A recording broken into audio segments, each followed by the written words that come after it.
Amados irmãos, é sempre uma grande alegria estar com esses queridos aqui da Igreja do Parque Seleta. Sempre falo para a Ana que aqui eu me sinto em casa também. Essa é uma igreja muito acolhedora, muito querida para nós. Eu agradeço ao reverendo Timóteo pelo convite e estendo agradecimento também ao conselho para estar aqui, o convite para estar aqui, transmitindo a palavra do Senhor Deus. E nessa noite, nesse momento de exposição, eu convido os irmãos para que abram suas Bíblias na Epístola de Paulo aos Efésios, capítulo 4. Epístola de Paulo aos Efésios, capítulo 4. Nós vamos ler a partir do verso 17 e vamos até o capítulo 5, verso 2. Aproveitando que este mês de maio é o mês da família, eu vou falar hoje sobre uma família um pouco mais ampla, que é a família da fé. Uma família composta por todos aqueles que creem em Cristo Jesus, por todos aqueles que foram salvos pela obra do Deus Trino, Pai, Filho e Espírito Santo. E nós vamos trabalhar aqui tendo em vista a necessidade de que esta família caminhe em edificação, que esta família cresça para ser cada vez mais parecida com Cristo Jesus. O texto que nós vamos ler, verso 17 do capítulo 4, vamos fazer a leitura. Isto, portanto, digo, e no Senhor testifico, que não mais andeis como também andam os gentios, na vaidade dos seus próprios pensamentos, obscurecidos de entendimento, alheios à vida de Deus por causa da ignorância em que vive, pela dureza do seu coração, os quais, tendo se tornado insensíveis, se entregaram à dissolução para com avidez cometerem toda sorte de impureza. Mas não foi assim que aprendestes a Cristo, se é que, de fato, o tendes ouvido e nele fostes instruídos, segundo a verdade em Jesus. No sentido de que, quanto ao trato passado, vos despojeis do velho homem que se corrompe segundo as concupiscências do engano, e vos renoveis no espírito do vosso entendimento, e vos revistais do novo homem, criado segundo Deus, em justiça e retidão, procedentes da verdade. Por isso, deixando a mentira, fale cada um a verdade com seu próximo, porque somos membros uns dos outros. Irai-vos e não pequeis, não se ponha o sol sobre a vossa ira, nem deis lugar ao diabo. Aquele que furtava, não furtes mais. Antes trabalhe, fazendo com as próprias mãos o que é bom, para que tenha com que acudir ao necessitado. Não saia da vossa boca nenhuma palavra torpe, e sim, unicamente a que for boa para edificação, conforme a necessidade, e assim transmita graça aos que ouvem. E não entristeçais o Espírito de Deus, no qual fostes selados para o dia da redenção. Longe de vós toda amargura e cólera e ira e gritaria e blasfêmias e bem assim toda malícia. Antes, sede uns para com os outros benignos, compassivos, perdoando-vos uns aos outros, como também Deus em Cristo vos perdoou. Sede, pois, imitadores de Deus como filhos amados, e andai em amor, como também Cristo nos amou e se entregou a si mesmo por nós, como oferta e sacrifício a Deus em aroma suave. Pai, nós te louvamos, bendizemos o teu santo nome e te agradecemos porque o Senhor revelou a tua palavra e capacitou homens para que ela fosse registrada para o nosso crescimento, para a nossa edificação. Nós pedimos a Deus que o Senhor fale conosco por meio da exposição. nos exorte, nos console, nos conforme à imagem de Cristo Jesus. É o que nós te pedimos, no nome do nosso Senhor e Salvador, Jesus. Amém. Meus irmãos, antes de mais nada, eu quero pedir para que as crianças façam um desenho. E eu quero que as crianças desenhem um caminho, uma estrada, e façam uma pessoa caminhando nesta estrada. Lembrando que Cristo é o caminho no qual nós somos conduzidos até Deus, e neste caminho nós temos alguns aspectos, algumas condutas que nós precisamos desenvolver. Então, desenhe um caminho, uma estrada, e alguém caminhando por esta estrada, e aí você vai anotando com o que você for captando da mensagem, tá bom? E por que eu estou falando e pedindo para que as crianças desenhem um caminho? Porque em muitos lugares a Bíblia fala da vida cristã como uma caminhada, como uma carreira, como nos diz o autor de Hebreus no capítulo 12, verso 12. Uma carreira que nós precisamos percorrer, olhando para Jesus, o nosso Senhor. E por vezes a Bíblia fala acerca do andar de um determinado modo. E todas as vezes que a Bíblia usa esta expressão de andar de uma determinada forma, ela está nos dizendo para termos uma conduta, termos um modo de vida, termos um procedimento de acordo com aquilo que ela nos orienta. Por exemplo, em Ezequiel capítulo 20, verso 19, Deus nos orienta o povo a andar nos estatutos dele. A ideia é: ande ou viva de conformidade com os estatutos de Deus. Jesus, lá em João 12:35, ele nos manda andar enquanto ainda temos luz, ou ter uma conduta baseados na luz de Cristo. Paulo, por sua vez, usa várias vezes essa expressão, como andar no Espírito, andar em amor, como nós vimos no verso 2 do capítulo 5, andar como filhos da luz, ele vai dizer isso lá no capítulo 5, verso 8. Em Colossenses, ele nos diz que, do mesmo modo que nós recebemos Cristo, nós precisamos andar nele, ou seja, estar de acordo com a obra, pessoa e as exigências do nosso Senhor e Salvador. E no texto que nós estamos lendo, Paulo fala sobre o modo que nós não devemos andar. Ele vai dizer qual é a forma que nós não devemos andar, para depois nos orientar a como andar ou como desenvolver a vida cristã. Como nesta trajetória, nesta caminhada, nós devemos nos portar. E pensando de uma forma ampla, como que a família da fé precisa se portar visando a edificação do corpo, visando a construção de um edifício, visando o fortalecimento daquele corpo para que cada vez mais ele se pareça com Cristo Jesus. E olhando para esse texto, nós vamos ver Paulo enfatizando a necessidade da santificação. E ele vai pontuar isso de algumas formas, apresentando para nós algumas das características da santificação que nós podemos ver aqui nesse texto. E olhando para o texto, Paulo vai nos dar pelo menos 3 modos como deve ser a santificação ou a nova vida da nova família de Deus que precisa viver em unidade e em santidade. A primeira característica que ele nos mostra é uma vida diferente. Então, Paulo nos mostra que os cristãos, a família da fé, precisa viver diferente.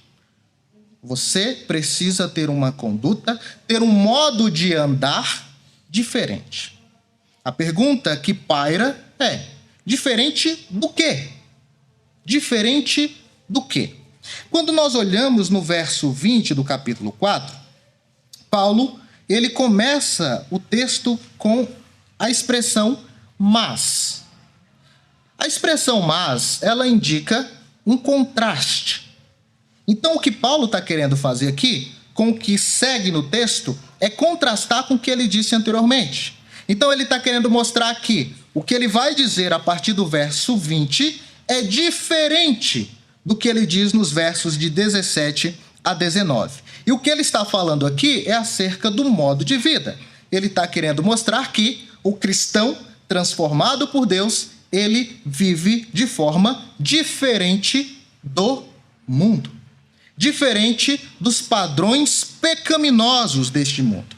Então, no verso 17, ele começa dizendo o seguinte: isto, portanto, digo e no Senhor testifico, confirmo, que não mais andeis. Ou seja, ele começa mostrando como não deve ser a nossa conduta.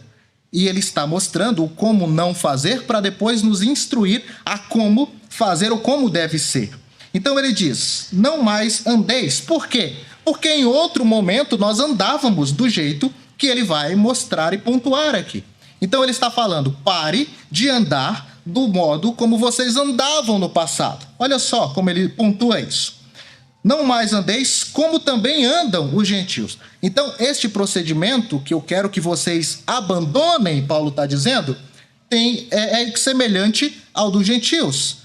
Semelhante àqueles que não creem em Cristo Jesus. Aqueles que vivem de conformidade com os seus próprios pecados. E ele então mostra como nós não devemos andar. Então ele vai nos mostrar como os gentios procedem e como nós não podemos proceder. Ele diz assim, como também andam os gentios e como que os gentios andam?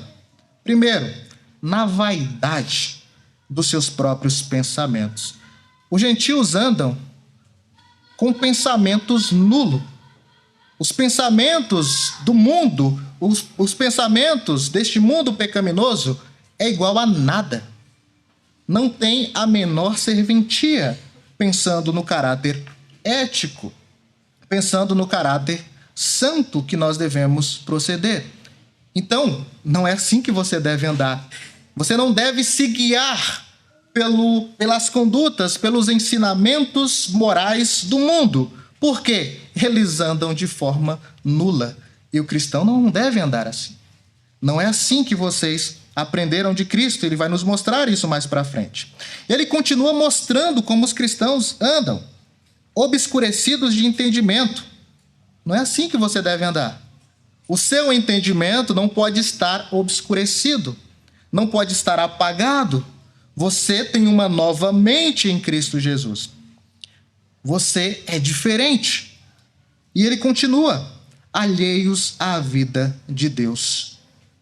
Os gentios andam, o mundo anda alheio à vida de Deus. Eles estão separados da vida de Deus. E é interessante porque em Efésios, Paulo mostra alguns gentios que se aproximaram, que se juntaram à vida de Deus. E esses gentios que se juntaram à vida de Deus já não mais andam como o mundo. É para eles que Paulo está falando isso. Por quê? Eles foram transformados. Eles estavam mortos em seus delitos e pecados, mas Deus deu vida a eles. E agora eles têm um procedimento diferente. Eles não podem continuar andando na ignorância em que eles viviam no passado. E eles vivem na ignorância no passado, os que vivem no mundo ainda, por causa da dureza do coração. Eles têm o coração duro, coração de pedra. E lembre-se, meus irmãos, que só existe um modo de coração de pedra ser transformado, que é por meio da ação sobrenatural do Espírito Santo. É somente o Espírito Santo que consegue fazer uma cirurgia e arrancar um coração de pedra e colocar no lugar um coração de carne. Aqueles que vivem no mundo estão com seus corações endurecidos. Mas você não pode. Você é um cristão transformado. Você não pode andar deste modo. E ele continua descrevendo os gentios, dizendo, os quais, uma referência aos gentios, tendo se tornado insensíveis, se entregaram à dissolução por causa do seu coração endurecido, eles são insensíveis para com as verdades espirituais. E por esta razão, eles se entregam a todo tipo de dissolução, todo tipo de comportamento totalmente desprovido de qualquer restrição moral. Eles vivem no pecado e não têm a mínima restrição. Eles sentem prazer no pecado. Eles se orgulham de pecar por causa da insensibilidade dos corações de pedra. E com avidez, Paulo vai dizer, ou seja, olha como o mundo anda. Eles não só desejam pecar, mas eles desejam muito. Eles desejam com toda a sua força, com avidez. Eles cometem toda sorte de impureza, todo tipo de pecado, todo tipo de incoerência com a instrução divina. Então esse é o modo que Paulo diz, não andem assim. Parem de andar deste modo, porque vocês foram transformados, vocês foram ajuntados na grande família de Deus. E vocês agora precisam viver em unidade, vocês agora precisam viver uma edificação mútua. E para isso, abandone o pecado. É simples. Viva de modo diferente. A sua conduta, o seu jeito de se portar tem que ser diferente. Meu irmão, minha irmã, as pessoas do mundo precisam olhar para vocês e verem mudanças. Elas precisam ver que vocês já não são mais como eram antes, quando ainda estavam em pecado. É assim que o cristão deve se portar, diferente do mundo. Diferente do quê? Do mundo. Do mundo que vive com todos os seus prazeres pecaminosos, buscando com todas as forças cometerem toda sorte de impureza. E ele continua mostrando essa diferença, apontando agora um modo como nós devemos nos portar.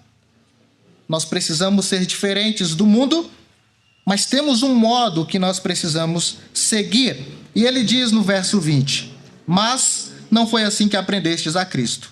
Ou seja, esta conduta pecaminosa não é a que vocês aprenderam de Jesus.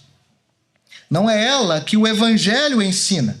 O Evangelho ensina uma conduta totalmente santa. Então não é ou não foi esta que vocês aprenderam de Cristo. Se é que de fato o tendes ouvido e nele fostes instruído segundo a verdade em Jesus. Então ele apontua o seguinte, vocês não devem viver assim. E aí ele coloca uma condição, se é que vocês foram realmente alcançados pelo Evangelho, se é que vocês realmente estão sendo construídos sobre o alicerce de Cristo e por meio da palavra de Deus. E então ele continua nos mostrando a diferença da vida e agora apontando para a necessidade de mudança. Então veja, essa nova caminhada que nós temos, ela é diferente do mundo e ela necessita constantemente de mudança. Então veja, todas as vezes que você ouvir a expressão santidade ou santificação, pense em mudança. E a mudança que o texto nos mostra aqui é uma mudança de hábitos. E no processo da santificação isso é importante. Entendermos que no processo da santificação, nós não precisamos apenas abandonar pecados. Nós precisamos, de fato, abandonar pecados, mas precisamos construir algo em cima ou do alicerce de Cristo e substituir as práticas pecaminosas. Olha só como Paulo pontua isso, nos mostrando a vida cristã como uma troca de roupas. Ele diz, no sentido de que quanto ao trato passado, ou seja, na sua antiga natureza, quando vocês estavam mortos em delitos e pecados, ele pontua, vos despojeis do velho homem, ou seja, arranquem a roupa de pecado, a roupa da sua antiga natureza pecaminosa. Ele fala aqui de uma troca de roupas. Pegue aquela roupa suja, aquela roupa manchada pelo pecado e jogue fora. Arranque e jogue fora. E ele continua. falando acerca deste velho homem, que ele se corrompe segundo as concupiscências do engano. Então, esta roupa do velho homem, esta roupa que se corrompe segundo a concupiscência do engano, ela precisa ser arrancada e jogada fora. Essa é a primeira parte do processo da santificação. Você tira a roupa suja. Mas nós não podemos ficar nus. Nós precisamos colocar uma nova roupa. E ele pontua isso na sequência do texto dizendo o seguinte: e vos renoveis no espírito do vosso entendimento, e vos revistais do novo homem, criado segundo Deus em justiça e retidão procedentes da verdade. Então, perceba, primeiro, nós precisamos arrancar a roupa velha.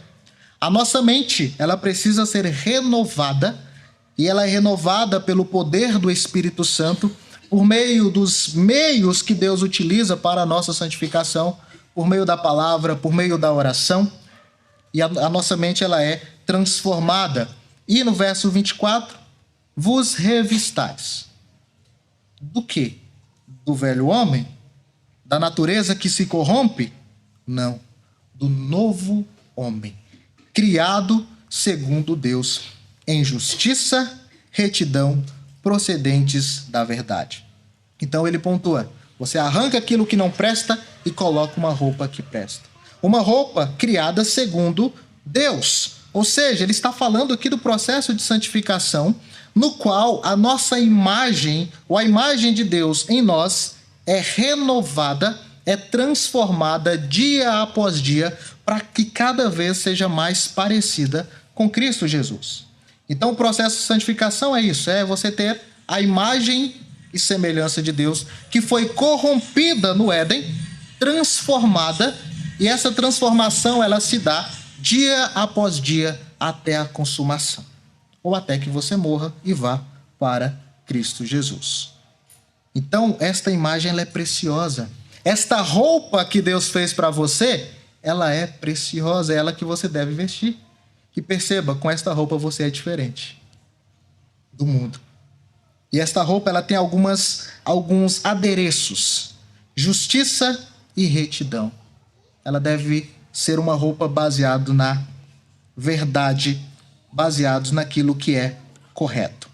E Paulo continua nos mostrando esse despir-se e o revestir-se por meio de orientações práticas. E veja, essas orientações que Paulo vai nos apresentar aqui, tem muito a ver com a necessidade de unidade dentro da igreja, que os textos lá do início do capítulo 4 nos mostram. Por quê? Tendo a sua vida de santidade, tendo uma vida de construção segundo Deus, você vai ser cada vez mais unido como povo de Deus. Então ele nos mostra as questões práticas deste tirar a roupa pecaminosa, tirar uma roupa velha e o revestir-se de uma nova roupa, uma roupa criada por Deus. E com base nisso, nós entendemos que a santificação ela tem esses dois pontos: um ponto negativo, que é o tirar algo, e um ponto positivo, que é o colocar outra coisa no lugar. Então, na santificação, nós abandonamos velhos hábitos pecaminosos e colocamos no lugar hábitos santos, hábitos de retidão, hábitos de justiça procedentes da verdade. E ele coloca questões bem práticas, visando o crescimento da igreja. Ele diz no verso 25: por isso, deixando a mentira, fala cada um a verdade com o seu próximo, porque somos membros uns dos outros. Meus irmãos, se tem algo que prejudica não só o corpo, mas qualquer relacionamento em geral, é a mentira. Ninguém suporta a mentira. As pessoas odeiam a mentira. Só gosta de mentira quem mente, mas ele só gosta de contar. Ele não gosta de ser enganado e de ouvir mentiras. Dentro da igreja, isso não pode existir. Mas Paulo está falando que a santificação dentro da igreja precisa deste abandono de qualquer falta com a verdade. A pergunta que eu faço é: só deixar de mentir é suficiente? Paulo diz que não. Então veja, não é só abandonar o pecado. Não é só abandonar um hábito pecaminoso. Você precisa criar um novo hábito, um hábito saudável e santo. Então ele diz, deixem a mentira. Mas não é somente isso. A partir de agora, fale somente a verdade com o seu próximo. Por quê? Nós somos membros uns dos outros. Nós precisamos falar a verdade buscando a edificação, buscando a unidade, buscando o crescimento. Por isso que nós precisamos nos basear na verdade. Quem mente ou quem mentia, não minta mais. Pare com isso.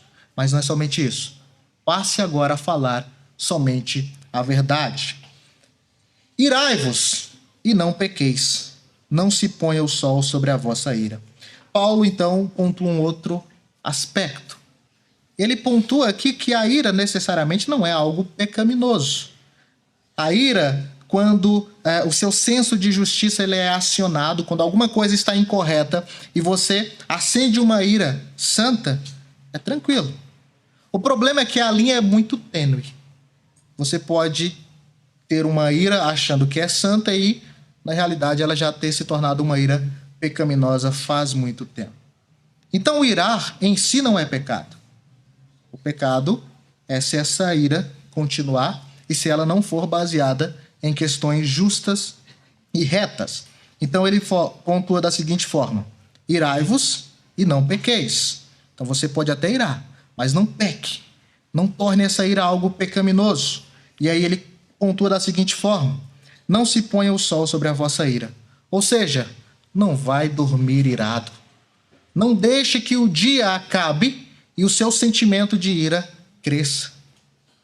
Isso é o que ele vai dizer na sequência: dar lugar ao diabo. Dar lugar ao acusador, dar lugar àquele que gosta de criar contendas, que gosta de criar a discórdia e a inimizade. Irai-vos de forma santa e justa, e a linha é muito tênue, mas não pequeis. Não deixe que a ira permaneça no seu coração por muito tempo. É isso que ele quer dizer. Não deixe que o dia acabe e você permaneça irado. Normalmente isso é usado muito quando se fala com os casais, né? Casais, não durmam brigados. Não durmam nunca brigados. Mas isso se estende para qualquer relação. Se você tem alguma coisa, se algum irmão te incomodou de algum modo, com algum procedimento, não durma com atrito com aquele irmão. Talvez a sua ira, por causa de alguma conduta de outro irmão, seja uma ira santa. Mas não deixe que aquilo se torne amargura, se torne algo muito pior. Não deis lugar ao diabo. Ele continua nas questões práticas. Aquele que furtava, não furtes mais. Ou seja, pega aquela velha capa e jogue fora. Se você furtava, vai. Mas não é somente isso. Se você furtava, você agora precisa abandonar esse hábito e construir um novo hábito. Qual que é o novo hábito? Trabalhe. Antes, trabalhe. Fazendo com as próprias mãos o que é bom, o que é reto, o que é justo. E tem um objetivo muito precioso no trabalho do crente, que é ajudar ao necessitado. Se você furtava, pare, comece a trabalhar, faça o que é justo, faça o que é bom, para que você tenha recursos para ajudar quem precisa, para ajudar o necessitado. Percebem a mudança de hábitos? Arranque um hábito pecaminoso e construa um novo hábito no lugar. Não saia da vossa boca nenhuma palavra torpe, e sim unicamente a que for boa para a edificação. Então isso aqui é muito importante, meus irmãos. A ideia é: não saia da sua boca nenhuma palavra que seja relativo àquilo que é prejudicial, aquilo que é corrupto ou que corrompe, aquilo que é podre. A expressão torpe, ela aponta para alguma coisa assim que cheira mal. Que não saia da sua boca nada que produza destruição, que produza corrupção, que produza prejuízo. Se você está irado e se você deixa que o sol se ponha sobre a sua ira, você vai começar a falar coisas que não cheiram muito bem. Mas qualquer palavra que você usa, qualquer assunto que não traz edificação, ele deve ser abandonado. Paulo diz, não saia da vossa boca. Percebem? Temos que tomar cuidado até com as brincadeiras que nós fazemos. E esse é um padrão muito importante para as nossas conversas. Um ponto que nós podemos utilizar ao perceber se a conversa ela é uma conversa sadia ou não. Antes de qualquer fala, você questione. Isso traz edificação ou destruição? Isso vai trazer edificação, vai fazer com que as pessoas cresçam ou vai destruir vidas? Palavras são extremamente prejudiciais. Cuidado com o que você fala. Pense bem antes de falar. Isso vai ser bom ou isso vai ser ruim? Então, é nesse sentido que ele fala, para não sair da boca nenhuma palavra que cheira mal, que traz destruição. Mas não é só não falar o que não presta. Tem que falar aquilo que presta. E sim, unicamente a que for boa para edificação, conforme a necessidade, e assim transmita graça aos que ouvem. Olha só o que Paulo pontua aqui, o que Paulo nos mostra. Ele nos mostra que as nossas conversas podem ser meio de graça, um meio de conduzir graça para as outras pessoas. E a palavra ou as conversas que conduz graça são aquelas conversas baseadas na palavra de Deus, baseadas no Evangelho de Cristo. E, meus irmãos, para que vocês tenham um linguajar, e aqui não é o linguajar crentez, como a gente entende por aí, mas ter um linguajar bíblico mesmo. Você precisa conhecer a palavra. Você precisa degustar a palavra. Você precisa se habituar a falar de acordo com a palavra de Deus.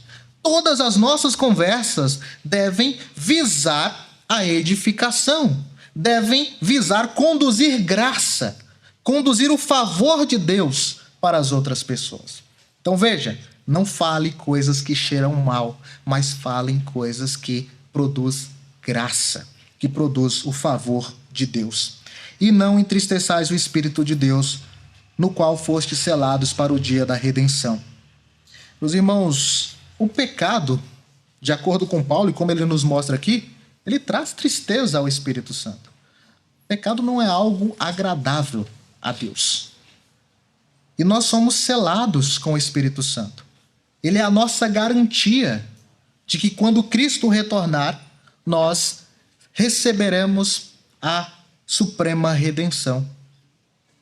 O que Paulo está dizendo é, enquanto vocês estão aqui, vivam de conformidade com o Evangelho, para que as suas atitudes não causem tristeza ao Espírito Santo. Para que as suas atitudes não sejam contrárias ao padrão divino. E ele continua, longe de vós toda amargura, ou um estado de ressentimento, todo ódio intenso e agudo. Todo aquele amargor. A ideia de estar amargo vem do próprio sentimento que nós temos quando temos alguma rixa, algum ódio de uma outra pessoa.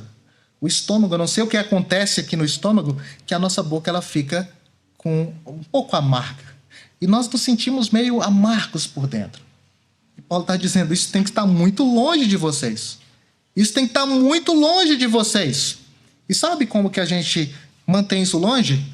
Quando nós iramos, mas não pecamos. Então, aquele ódio que pode ser em decorrência de uma ira que talvez tenha sido inicialmente uma ira santa, ele pode ser muito prejudicial. Então, não tenha amargura no teu coração, porque é pior para você. É terrível viver com ressentimento.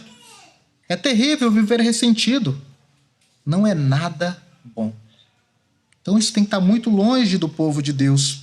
Isso tem que estar muito longe dos servos do Senhor. Mas não é somente a amargura que tem que estar longe de nós, a cólera também. Ou seja, um estado de raiva intensa com implicações de explosões apaixonadas. Então veja, Paulo está dizendo, não seja uma pessoa amarga que qualquer coisa te deixa ressentido e você guarda aquilo e leva para o coração e permite que aquilo se torne uma bola de neve no seu coração, mas também não seja aquela pessoa explosiva.